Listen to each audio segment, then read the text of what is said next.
Today is April the 30th, 2024. This is Carmen bringing you your daily Bloodborne Remaster update. No news on a Bloodborne Remaster today.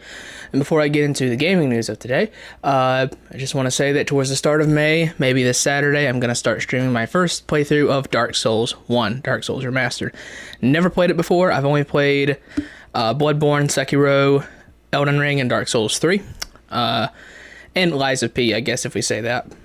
So I never played Dark Souls 1, 2, or Demon Souls. The plan is to have Dark Souls Remastered done by the time the Elden Ring DLC comes out, because I'm going to be streaming that, of course, as part of just the end of my long Elden Ring streaming playthrough, because I streamed the whole game, and it was a ton of fun.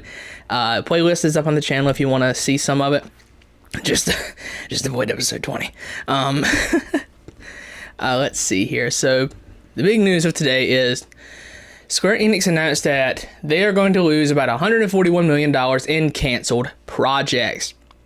And Twitter immediately jumps to, well, this is what you get for making 16 and 7 Rebirth PS5 exclusive. And this doesn't make any sense because those games plus FF14 are probably the only thing keeping Square Enix going right now, because they have been putting out stuff like Avengers and Foam Stars on the side, right? And, you know, Forspoken may not be an awful video game to play, but you're never going to want to experience the story or hear the characters talk. The gameplay may be fun, but every other aspect of the game is grating, so obviously it didn't sell very well. So these games that got canceled, I'm going to imagine it's not stuff like Final Fantasy IX Remake or Dragon Quest XII or Verum Rex, that Kingdom Hearts spinoff that Nomura had mentioned. I'm assuming it's none of that stuff. This is probably stuff like The World Ends With You. Stuff that Square Enix is not sure is going to make money. They said they're going to, refocus on what they do invest in, so I imagine this is stuff that is going to be moneymakers. So probably anything from Dragon Quest, Kingdom Hearts, or Final Fantasy is going to stay. I don't imagine that anything from those three is going to be swept under the rug for something like Forspoken 2. Okay, which that's not happening anyway because Luminous Productions got liquidated back into the company. So, yeah, I'm going to imagine that this is stuff that we probably never even heard about. Just a bunch of smaller stuff, like I said, probably, I don't know, The World Ends With You 3, a new Mana game, something like that. But like I said, anything for Dragon Quest, Final Fantasy, or Kingdom Hearts is probably here to stay. I will say, if Square ever does go under, man, and Final Fantasy goes away, I will retire from gaming. I will stop.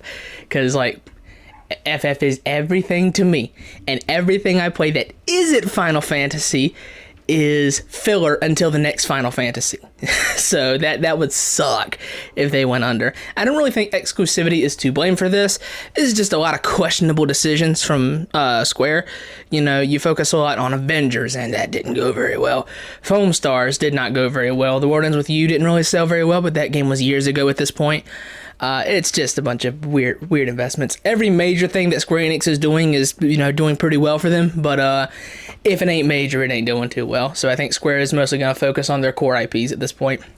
Probably a new Nier game as well. I expect a new Nier probably in the next 10 years. I don't know. Tough to say. Anyways, I'm going to go ahead and get out of here. No news on a Bloodborne Remaster today. That's been your daily Bloodborne Remaster update for April the 30th and the entirety of April 2024.